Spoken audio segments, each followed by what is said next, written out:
compartilhar com você qualidades de uma visão para o futuro. Nós olhamos para o futuro. Eu me sinto encorajado a respeito do futuro que Deus tem para a nossa igreja, para a nossa cidade. Eu convido você a abrir a sua Bíblia em Mateus capítulo 13. Mateus 13, pode ficar sentado mesmo. E nós vamos ler os versos, Mateus 13, nós vamos ler os versos 31 a 33 e 44 a 51. Você pode ligar a Bíblia, que agora mudou, tá? E não é pecado. Liga a Bíblia, mas não vai para o WhatsApp, ou abrir a Bíblia. Diz assim, Mateus 13, os versos 31 a 33, e depois, ou melhor, Mateus 13, 31 a 33 e 41 até 51. Diz assim. Melhor, vamos lá, me acompanha que depois eu vou falar o outro texto. 33, os versículos aqui 31 a 34, depois eu falo o outro versículo no mesmo texto. Então Jesus contou outra parábola. O reino dos céus é como a semente de mostarda que alguém semeia num campo. É a menor de todas as sementes, mas se torna a maior das hortaliças, cresce até se transformar em árvore, e vêm as aves e fazem ninho em seus galhos. Jesus também contou a seguinte parábola: o reino dos céus é como o fermento usado por uma mulher para fazer pão. Embora ela coloque apenas uma pequena quantidade de fermento em 3 medidas de farinha, toda a massa fica fermentada. Versículos 44 a 51 diz assim: o reino dos céus é como um tesouro escondido que um homem descobriu num campo. Em seu entusiasmo ele o escondeu novamente, vendeu tudo o que tinha e com o dinheiro da venda comprou aquele campo. O reino dos céus também é como um negociante que procurava pérolas da melhor qualidade. Quando descobriu uma pérola de grande valor, vendeu tudo o que tinha e com o dinheiro da venda comprou tal pérola. O reino dos céus é ainda como uma rede de pesca que foi lançada ao mar e pegou peixes de todo tipo. Quando a rede estava cheia, os pescadores a arrastaram até a praia. Sentaram-se e juntaram os peixes bons em cestos, jogando fora os ruins. Assim será no fim dos tempos. Os anjos virão, separarão os perversos dos justos e os lançarão na fornalha ardente, onde haverá choro e ranger de dentes. Vocês entendem todas essas coisas? Sim, responderam eles. Vocês entendem essas coisas, Senhor Jesus? Eu clamo que o Senhor pegue cada coração, mas o corpo chamado Igreja Batista Betesda. E ó Pai, nos conduz para a direção de um futuro, nos conduz para a direção de uma promessa, de um chamado como igreja, como eclesia, dentro do reino do Senhor. Tu és o rei, nós fazemos parte do reino. Eu clamo que o reino possa se espalhar onde quer que nós estejamos. Senhor, abra os nossos olhos. Pai, abra os olhos. Ó Pai, corações que estão talvez duros, que se fecharam talvez por uma palavra que veio para mudar, abre. Dá-nos sede, dá-nos fome, dá-nos, ó Deus, um desejo, ó Pai. Eu clamo que chaves, destinos sejam transformados, ó Deus. Ativa os dons, ó Pai, libera sonhos, libera vocações. Eu clamo coisas extraordinárias nessa noite em nome de Jesus. Amém, amém e amém. Existe um segredo para todos nós que se chama, e a gente já cantou, reino de Deus. O reino de Deus não é a igreja, o reino é muito maior do que a igreja faz parte do reino de Deus, então presta atenção, não é a minha história, não é a minha liderança, e não é nem mesmo a nossa igreja, é o reino de Deus. Você pode dar um glória a Ele? É o reino de Deus. E Jesus, ele conta uma parábola para falar sobre que o reino de Deus está se expandindo e tomando posse e tomando conta, e ele simboliza o reino. E é interessante que Jesus fala, o reino de Deus, ele é parecido com algumas coisas. Ele começa a dizer, e o texto vai falando que ele é semelhante a uma semente de mostarda. Jesus está dizendo que a semente de mostarda, eu ia trazer uma, não consegui comprar, é talvez a menor semente, quase imperceptível, mas ela cresce, se transformando na maior árvore. Sabe que Jesus está falando que o reino de Deus é assim? A sua célula, o seu ministério é assim, talvez um ato insignificante, imperceptível, mas Deus está trabalhando. Quem pode dar um glória a Deus? Você está envolvido no reino, discipulando pessoas, você fala, mas eu não vejo, eu não consigo perceber. Mas a Bíblia diz que o reino de Deus também é como uma mulher que usa o fermento para fazer pão. Embora ela coloque apenas uma pequena quantidade, imperceptível, ela vai, sabe o que? Crescendo e tomando toda a massa. Jesus, ele também simboliza dizendo que o reino de Deus é como um tesouro. É talvez a coisa mais importante para nós. Não é o seu trabalho, não é o seu projeto futuro, porque tudo aquilo que você faz nessa terra tem a ver com o reino de Deus. E a Bíblia diz que é semelhante a um homem, que é como um tesouro escondido em um campo, que um homem descobriu, e ele vendeu tudo para comprar aquele campo. É semelhante a um negociante que procurava pérolas da melhor qualidade. Quando descobriu uma pérola de grande valor, ele vendeu tudo para alcançar aquela pérola. É o reino de Deus ao qual você está envolvido nessa noite, em nome de Jesus. Você pode dar um glória a Deus? Agora, querido, eu quero dizer para você que isso deveria estremecer a gente aqui. Nós vamos fazer algo no final, nós vamos consagrar. Relaxa o teu coração aí, você vai a tempo para poder descansar, dormir as horas da beleza necessária para você trabalhar. Mas a gente deveria estremecer em pensar que a gente tem uma curta vida. A gente tem uma vida pequena. E talvez, sabe o que deveria a gente estremecer? Pensar que a gente está desperdiçando essa vida curta aqui nesse lugar. Desperdiçando essa vida que é extremamente curta, ao qual na eternidade a gente vai recordar. Quando Jesus nos chamar, porque vocês são dele. Quantos são dele? Diga amém. Então eu quero crer que você vai estar com ele. Há pessoas que vão lamentar a eternidade longe de Deus, num lugar de sofrimento chamado inferno, porque desperdiçaram essa jornada. Há muitos que vão se lembrar e desperdiçaram essa jornada. E a gente precisa entender o quê? A gente só tem essa vida para exaltar a misericórdia de Jesus aonde a gente vai. A gente só tem essa vida, sabe o que? Para nos preparar para o céu. A gente só tem essa vida, sabe o que? Para direcionar tudo que a gente faz. Vocações que são diferentes.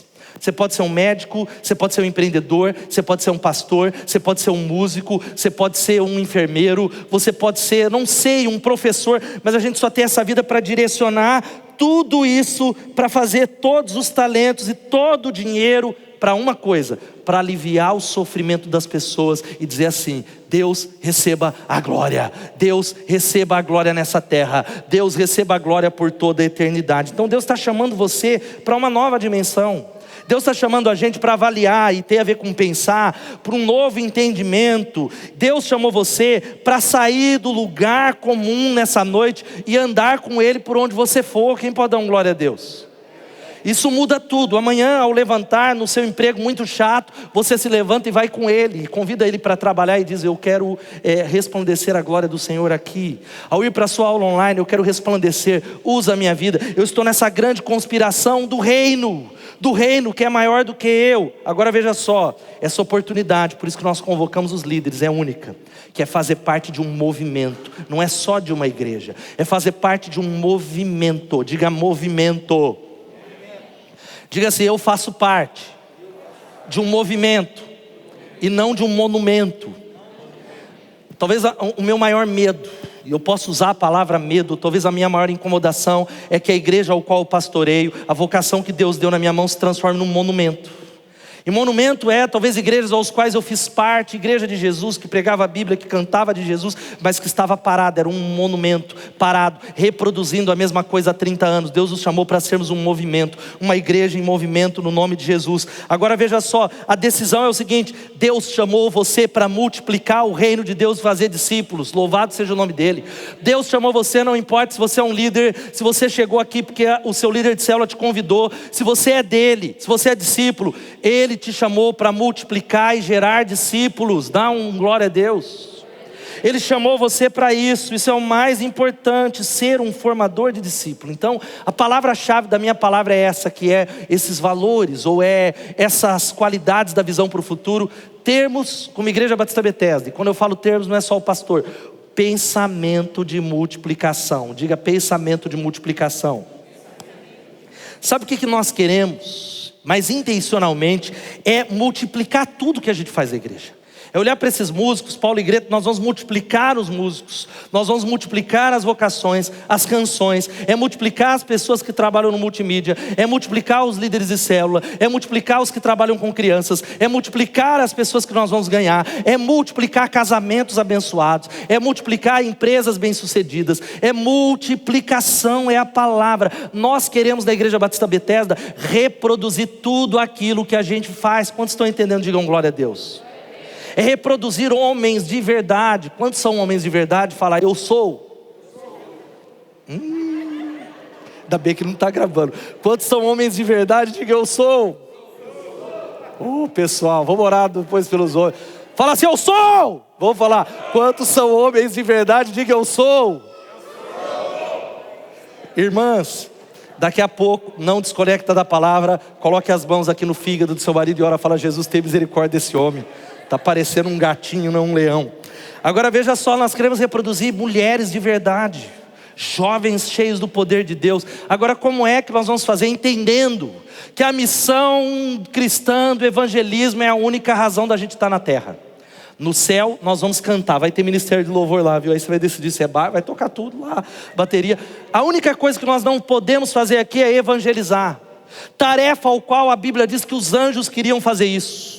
Os anjos olharam para Deus e falaram, deixa a gente anunciar as boas novas. Mas Ele deu na nossa mão, anunciar o Cordeiro que ressuscitou, que foi morto, mas ressurgiu, que venceu a morte. O Evangelho e as boas novas.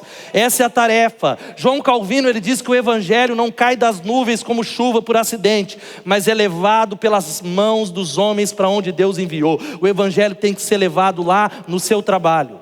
Não cabe mais células que não têm visitante. Não cabe mais células estéreis. Não cabe mais reuniões de jovens onde não tem perdidos. Não cabe mais, porque Deus nos chamou, Ele nos capacitou, Ele nos ungiu. E Ele falou, vá porque eu estou com vocês. Eu capacitei vocês. Agora como é que nós vamos fazer isso? Eu quero dar 3 conselhos rápidos. Primeiro, sonhe grande. Vamos falar sonhe grande. Sonhe grande. Sonhe grande. Fale mais uma vez, sonhe grande. A Bíblia diz que também contou o seguinte, o reino dos céus é como uma semente de mostarda.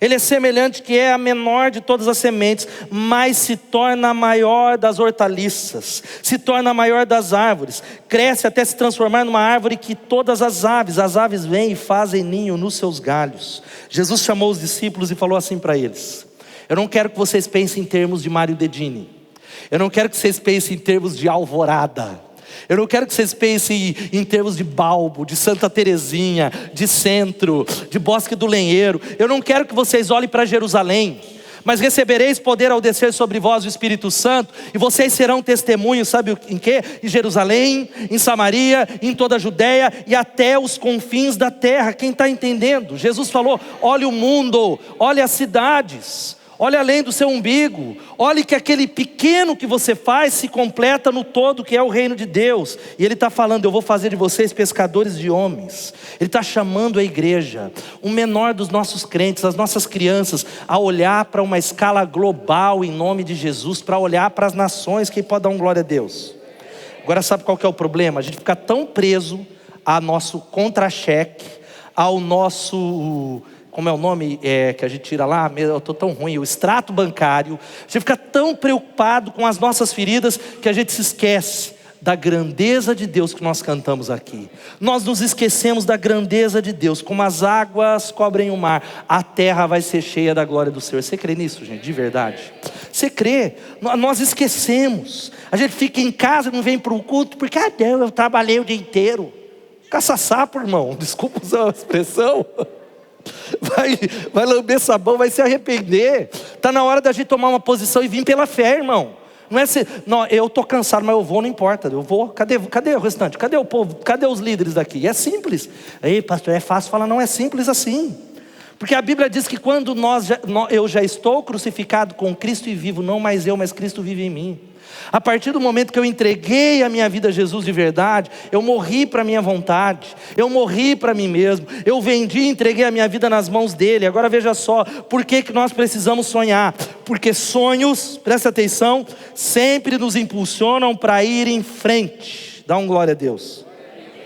A linguagem divina de enxergar o que está no futuro nos move para frente na direção do alcance de uma cidade.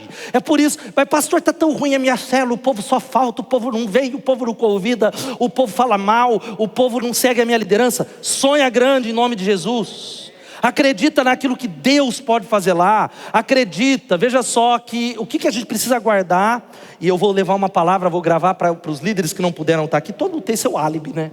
Você mandar para um, porque você não veio? Não, porque sabe que é todo mundo. Mas tudo isso não passa das nossas desculpas. Você sabe disso. Tudo não passa das nossas desculpas. E eu quero que você entenda o seguinte aqui. Veja só.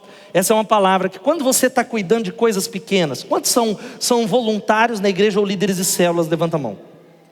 Quando você está cuidando de algo que você considera pequeno, seja no multimídia, seja no estacionamento, seja tocando no louvor, que você pensa comparado com a missão da igreja, ou talvez a sua célula, que você fala qual a diferença que a minha célula faz. Quando você está cuidando das coisas pequenas, pense nas grandes coisas para que as pequenas coisas se encaixem em nome de Jesus. Olhe para a sua célula. Por isso que eu, como pastor, você já está percebendo que eu fico buzina com um líder que não vem em GD. Eu fico buzina com um líder que não vem, porque essa é a questão. A minha célula, ela não é minha. A minha célula, mas eu estou fazendo a minha parte com Deus. Não, ela é parte de um todo. E eu quero rapidamente chamar uns irmãos aqui. Vem o Edson, vem o pastor Regivaldo, vem Edmir, isso aqui rapidinho, bem rapidinho. O que é que acontece quando um líder, vamos dizer que eles são líderes da igreja, e são mesmo, estão liderando a célula. O cara é bom, ele ama a célula dele, ele não falta, ele etc e tal. E aqui está a liderança principal da igreja. Então eu vou dar uma ordem. Deixa eu falar baixo, vou dar uma ordem. Você vai... Deixa eu desligar aqui que eu estou...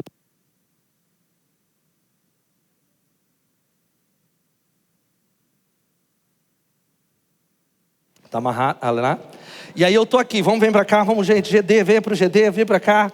Vamos lá, vamos para o GD, vou para a direção. Irmãos, vamos ganhar Piracicaba para Jesus, vamos ganhar. Vamos para cá, vem para cá, venha para cá. Edson, vamos para cá, vamos ganhar Piracicaba para Jesus. Só que ele está liderando a célula dele. Agora, imagine só, quando a gente dá, agora vocês vão seguir, agora é para combinar. Quando a gente fala assim, ó, vem cá, porque você sabe que até no combinado a rebeldia se expressa. Mas não deles. Vamos ganhar Piracicaba para Jesus, vamos ganhar Piracicaba para Jesus, vamos ganhar Piracicaba para Jesus. Louvado seja o nome do Senhor, pode sentar. É pequeno, mas muitas vezes nós não estamos entendendo que quando a gente dá uma direção, e aqui a gente só viu 3, é uma multidão e o exército que vai numa mesma direção.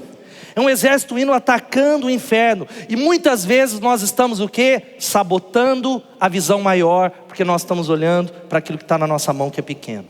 Eu não venho hoje porque Deus sabe que eu estou fazendo a minha parte. Eu não venho hoje, e Deus está chamando você para sonhar com grandes coisas. Olha só o que diz o Charles Studd: se Jesus Cristo é Deus, Ele deu a sua vida por mim, não há sacrifício tão grande que eu não possa fazer por Ele. Se Ele deu a vida, não há sacrifício. E agora a gente dizer que fazer uma célula, vir para um culto, vir para uma reunião de oração é sacrifício, gente, fala sério. Falar que isso é sacrifício é brincadeira de criança. Mas Deus está nos chamando para sonhar algo que seja do tamanho de Deus. Um sonho geracional. Porque diga assim, repita comigo, diga: sonhos desencadeiam revoluções. É a história de um camarada chamado Millard Fuller. Ele é o fundador do da Habitação para a Humanidade, que em inglês se chama... É ruim falar inglês com um americano no plateia, né? Nem vou falar. Habitat for Humanity. Aí, mais ou menos, né? É que assim, depois que o Paulo falou que... Eu falei, a Greta conhece algum brasileiro que fala bem inglês? E ela falou, acho que um homem, nem era o Paulo. Aí eu falei, aí que eu não vou falar em inglês. Nunca mais. Mas olha... Millard Fuller, tudo começou com um sonho de um jovem que ele tinha algo no coração. Presta atenção qual era o sonho dele. A pergunta que ele fazia e era para as pessoas dizendo: você não acha que todas as pessoas têm o direito de um lugar simples e decente para viver? Quantos acham que todo mundo deveria ter? E assim nasceu talvez uma das maiores entidades do mundo em urbanização e construção de casas para pessoas carentes. Um sonho, um desejo. Lauren Cunningham, o fundador da Jocum, que sonhava com multidões de jovens atravessando o oceano como ondas. E ele, talvez com poucos recursos, um jovem talvez desacreditado, fundou uma das maiores missões do mundo, que está em quase todos os países. Agora, sabe qual que é o problema que a gente tem? Sabe qual que é o problema? Quantos tem empresas aqui? Levanta a mão. Quem tem empresa? Só tem um empresário? Não pode ser, é por isso que o dízimo está baixo. Só tem... Quem é empresário? Levanta a mão. Você vende trufa, você é empresário, irmão. Amém. Olha o povo já que você... Amém, aleluia. Quem levantar a mão vai cair uma unção. Pega pela bênção do Senhor, aleluia. Sabe qual que é o problema muitas vezes da sua empresa? Ou sabe qual que é o problema da sua célula? Sabe qual que é o problema da sua igreja? É que talvez eu tenha uma visão para a sua empresa maior do que você mesmo. É porque talvez tem um cara que ele não é da sua empresa, ele tem uma visão maior do que você. Sabe qual que é o problema da sua célula? Um outro cara tem uma visão para a sua célula maior do que a sua. E eu tomei uma decisão, de verdade. Eu tenho andado com pastores de grandes igrejas, mas eu falei: Deus, a minha visão para essa igreja não pode, tem que ser maior do que a deles. Eles não podem chegar aqui e sonhar mais do que eu. Eles não podem, e o nosso problema é exatamente esse. Seu maior problema é que muitas vezes você tem uma visão menor das coisas que Deus deu na sua mão do que outras pessoas. E essa mentalidade do sonho provoca mudanças. Quem pode dar um glória a Deus? Agora veja só, antes de eu passar para o outro ponto, eu queria que você guardasse só isso aqui. Eu e Elô tem orado. Juventude, ministério infantil, louvor, qualquer área da igreja, plantação de igreja, a gente tem um problema nessa igreja. Tem um problema. Sabe qual que é o problema? A gente não acredita que Deus está fazendo. A gente não acredita que Deus está trabalhando. A gente não acredita no irmão. A gente não acredita no nosso supervisor. A gente não acredita naquele que Deus estabeleceu, porque a gente foca nos defeitos e nós emperramos a ação do Senhor. O reino de Deus é semelhante a um grão de mostarda, que ele cresce de tal maneira que se transforma na maior árvore. Nós precisamos acreditar. Você pode dizer amém? Mas ele não acredita. Eu olho talvez para o pastor Regivaldo, eu olho para alguém, e aí a gente vai lá nele, eu não acredito. Esse cara é desse jeito. E nós estamos sabotando o mover de Deus. Você precisa acreditar em nome de Jesus naquilo que Deus está fazendo. Segunda e penúltima coisa, tome a decisão de ser um formador de heróis. Você pode falar isso: tome a decisão de ser um formador de heróis. E aí eu qualifico ou traduzo essa palavra como um gerador de discípulos. Tome a decisão hoje, essa é a sua decisão. Eu vou gerar discípulos. Sabe o que significa isso? Eu vou vencer a esterilidade. Eu mandei um áudio, eu acho que não sei se foi no grupo de líderes, dos supervisores, que no batismo que nós vamos ter domingo, vamos celebrar a Deus, dão glória a Deus pelo batismo. Amém? Vamos celebrar com muita festa. Mas quando eu recebi a lista dos que vão ser batizados, eu chorei diante de Deus. Porque são 7 meses de 2021 e nós temos mais de 100 células. Batizar 15 pessoas é alegria por eles que estão nascendo de novo, mas é uma derrota completa e uma esterilidade. Nós deveríamos ter pelo menos cada célula levando alguém para Jesus. Quem concorda com isso, diga: é verdade. É verdade, Deus, nós deveríamos cada membro ter ganhado uma pessoa nesses 7 meses. E aí a palavra é a seguinte: sabe como que a gente vai ganhar? Simplesmente tomando a decisão e falando: eu não aceito esterilidade espiritual na minha célula. Eu peço a Ti para que o Senhor cure o ventre espiritual na minha vida, em nome de Jesus. Porque o Senhor me chamou para fazer discípulos. O Senhor que falou: olha, ide fazer discípulos. Façam de todas as nações, ensinando-os a guardar o que eu tenho ensinado, e eu vou estar com vocês. Mas recebereis poder ao descer sobre vós o Espírito Santo, vocês vão ser minhas testemunhas. Eu vou capacitar, eu vou fazer vocês pescadores de homens, em nome de Jesus. E a decisão que a gente precisa tomar é a seguinte: eu vou dedicar a minha semana para discipular alguém. E sabe o que eu vou oferecer para Deus? Um episódio do Netflix da minha semana. Um episódio ou 2, um episódio da minha semana, da minha série favorita, eu vou tirar e eu vou dedicar para derramar na vida de pessoas. Eu vou separar para ensinar a Bíblia para alguém. Eu vou separar para olhar para alguém na minha célula e semanalmente me encontrar com ele. E aí você diz: mas eu não tenho tempo. Eu acompanho um casal da minha célula depois da minha célula. Acabou lá 9h15, a gente vai estudar a Bíblia. Nós vamos orar. Nós vamos ensinar os fundamentos da palavra de Deus. Eu vou dedicar a palavra e eu vou dedicar a minha vida para discipular alguém e para me submeter aos meus líderes. Para colocar a minha vida debaixo de submissão em nome de Jesus. Para colocar a minha vida. Fala para ele trazer o celular, eu quero ler aquela frase que eu falei para você. Traz aqui. E em nome de Jesus. Eu quero ler uma frase para você e a gente vai chegar para o final e nós vamos orar e consagrar a Deus. Eu li uma frase do pastor Josué Gonçalves que eu coloquei no meu store antes de vir para cá, que eu queria que você guardasse, que ela é tão séria, tão importante. A gente trabalhou muito isso na igreja, é algo que a gente precisa trabalhar na nossa vida, que ele disse o seguinte, vamos lá, estou apanhando aqui do Instagram, ainda bem que não está gravando, aleluia. O João já ia falar: pastor, está atrapalhando o campus online, mas hoje nós não estamos online. Vamos lá. Não acredite na seriedade de um líder que não presta contas a ninguém. Não acredite, eu sou sincero, eu nunca vou desistir de ninguém nessa igreja. Estava falando com o Peterson. Eu não vou desistir de nenhuma ovelha que eu tenho. Você pode dar eu não vou, mas eu não acredito na seriedade. Na seriedade, eu não vou desistir de gente que não presta contas. Nós precisamos virar esse quadro de uma maneira simples, com arrependimento, com mudança, com com disciplina. Então isso, ser um formador de heróis é dizer, eu vou fazer isso, eu vou ver, porque o DNA, a multiplicação de líderes está no DNA da célula excelente, e existe algo que eu acredito de todo o coração, e vou dar a minha vida. Gente, célula não é negócio, tem a ver com a Central, não, a Bethesda está em célula antes de conhecer Central, muito antes. Central foi um presente de Deus, muito antes, é uma convicção de Deus. E eu acredito o quê? Nós vemos nossas células como um exército que está conquistando a cidade para Jesus. Dá um glória a Deus e aplauda Ele por essa palavra. É um exército.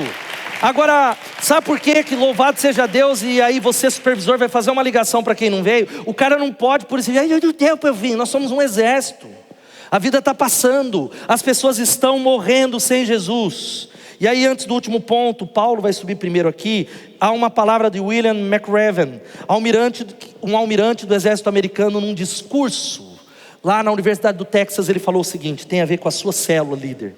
Ele falou para aqueles formandos: imagine algo, se cada um de vocês mudasse a vida de apenas 10 pessoas, e se cada uma dessas pessoas mudasse a vida de outras 10 pessoas, apenas 10, em 6 gerações, essa classe, era uma classe, terá mudado a vida de toda a população do mundo. 8 bilhões de pessoas, louvado seja o nome de Jesus. Dá um glória a Deus.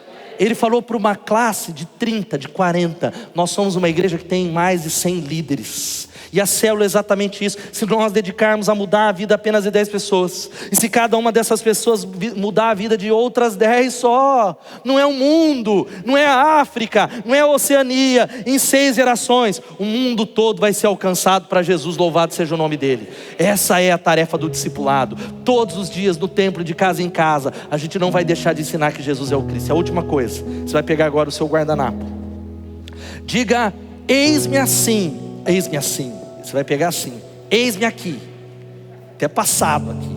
Diga, eis-me aqui para a missão de Jesus. Todo mundo, até o louvor vai pegar o guardanapo, quem tocar depois. Diga, eis-me aqui para a missão de Jesus. Gente, para fechar, Jesus ele deu autoridade para você, mesmo que você não tome posse dela, porque você está olhando para você. Não é? Não tem dia que a gente está ruinzinho? Eu sou um crente, eu sou... não é? Se ela precisa falar, é a graça, louvado seja Deus pela graça. Ainda bem que não é pelas obras, porque eu sou um miserável pecador.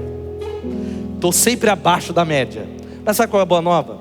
Não diz respeito de você, Ele faz apesar de você, através de você, por causa da obra consumada, através daqueles que dizem, eu creio.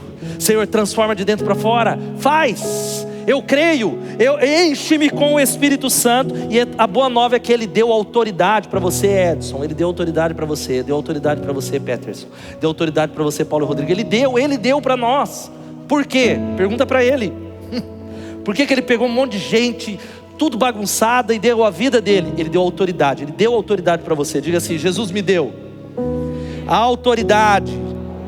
Sabe o que significa isso? Ele está dando para a gente que está aqui permissão para fazer a obra dele em nome de Jesus. Mas não sou nem líder de célula. Ele está dando para você que não é líder. Você é crente? Quantos são crentes? Dão glória a Deus. Ele deu permissão para você fazer a obra dele. Ele falou, vai meu filho, vai. Não é obra de pastor de paletó e gravata, todo respeito, até gosto de usar uma vez por ano no casamento. Sabe qual que é o problema? Não tem problema, veste bem, né? Eu brinquei aqui na classe de membresia que quando muita gente vem para a igreja, a gente gosta de um pastor com paletó, porque dá um respeito, não dá? Parece que está até mais ungido, Greta, até prega, cara até ouve. O cara vem de camiseta, não dá para respeitar. Agora sabe qual que é o problema sem a gente perceber? A gente coloca um pastor que todo mundo entra, ele é o diferente na congregação. Mas a mensagem do evangelho diz que cada crente é um ministro. Cada crente é um ministro. Cada casa é uma igreja. Existe uma função de autoridade pastoral, mas Deus deu autoridade para você. A mesma unção que está sobre um pastor está sobre você, porque não diz respeito a pastoral ou B. É tudo sobre Jesus e é tudo sobre Ele. E a palavra é que Ele falou algo para nós. Eis que eu envio vocês nessa noite. Você deseja ser comissionado para a missão de Jesus? Quantos desejam isso? Quantos desejam ser enviados na missão de Jesus? Diga amém. Nós queremos enviar você como igreja, nós queremos enviar. Esse é o que arde no meu coração. Nós somos para você, meu irmão.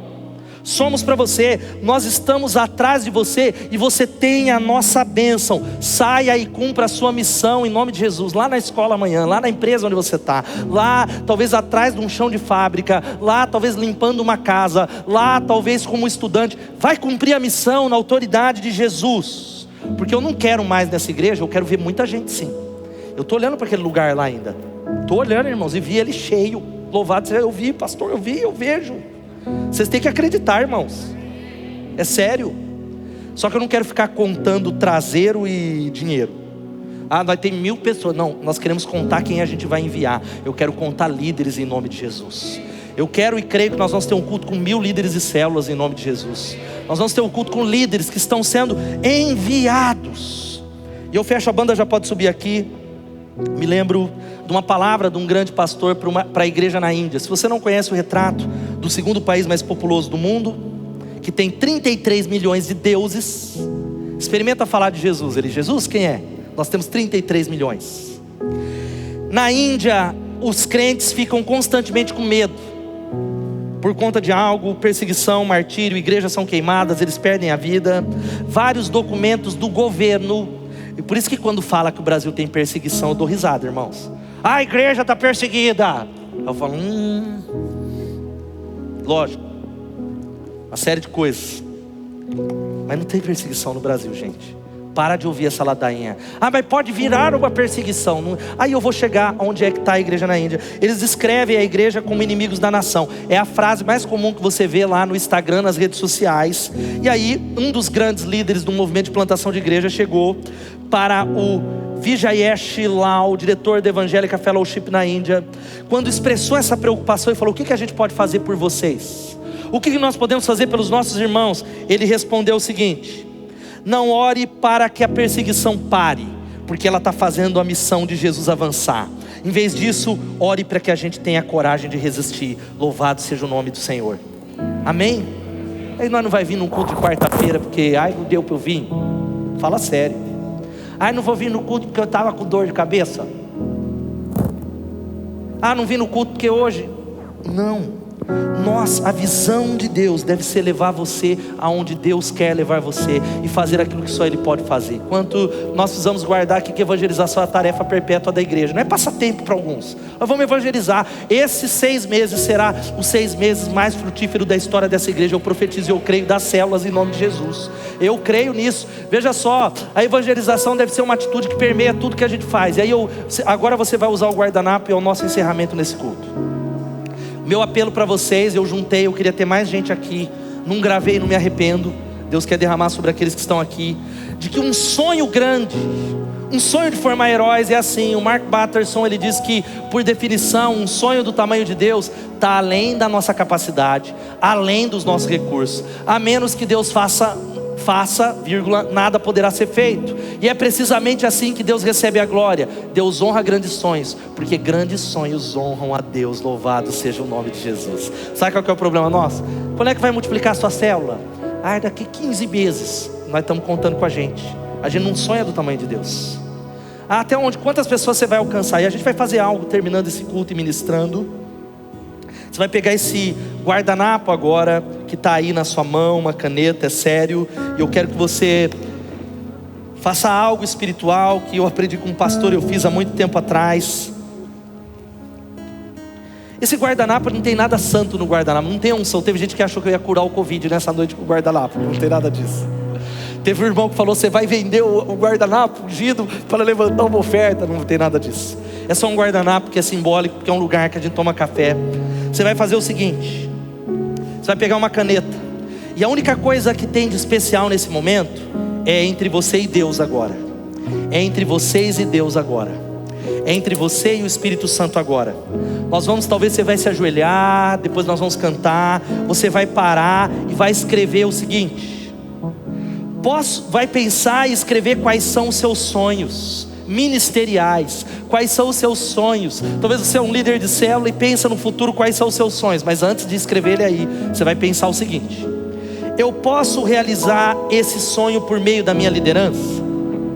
Se a sua resposta for sim, eu posso multiplicar uma célula em um ano. Quem acredita que a gente pode multiplicar uma célula em um ano? É uma obra de Deus, mas quem concorda que a gente pode? 2 células em um ano. É possível? Vocês são tão sem fé, irmão, meu Jesus. Vocês acreditam que é possível? 3 células, já começou a aumentar, né? 4 células, já é. 5 células, já começa a entrar no terreno do impossível. Uma igreja, 10 igrejas, plantar 20 igrejas, não sei. Uma empresa, 10 empresas, não sei.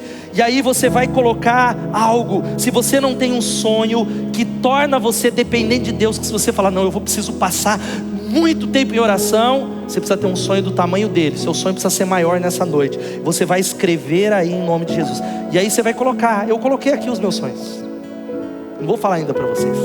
Eu coloquei algumas coisas grandes, bem grandes, bem grandes, bem grandes, bem grandes. Mas aí sabe o que você vai fazer depois disso? Você vai colocar algo grande, um sonho grande. Você vai colocar um X de multiplicação e vai multiplicar por 100 vezes em nome de Jesus. Você está maluco, pastor? Sabe por que você vai fazer isso? Porque essa visão 100 vezes maior é o sonho do tamanho do reino e não tem mais a ver com a gente. Se você coloca, ó, esse sonho eu quero que seja 100 vezes maior, você definitivamente está falando, Deus, de verdade, se o Senhor não colocar a mão, não tem a ver comigo mesmo. E é isso que eu quero que o Senhor faça. Eu preciso que o Senhor pegue a minha vida e multiplique algo do tamanho de Deus. E eu quero que o Senhor faça por meu intermédio em nome de Jesus. Eu quero ser comissionado, enviado. E sabe o que você vai fazer? Você vai colocar a data aí e vai deixar dentro da sua Bíblia. E vai ser o seu motivo de oração. Enquanto nós cantamos essa canção, você vai talvez ficar sentado enquanto ministramos, você vai escrever e depois nós vamos consagrar a nossa vida em 2 coisas aqui. Mas leva a sério isso. Coloca algo grande. Você colocou 2 células. Amém? Você acha que coloca vezes 100. Mas e aí o que eu vou fazer? Você é um formador de heróis.